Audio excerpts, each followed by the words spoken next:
So earlier today, I was driving along this trail right here, and I saw this yew wood tree. This is a Pacific yew tree.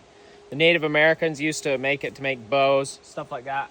It's a really good bow wood, and I want to try making a bow. So I'm gonna cut. It got hit by a tree that fell down, so I'm gonna get up there and cut the piece off that I want and split it into staves, and then you have to let it dry for like 3 or 4 years before you can use it. So it'll be a long time, but I'm gonna cut it down, split it up into staves, and let it start drying.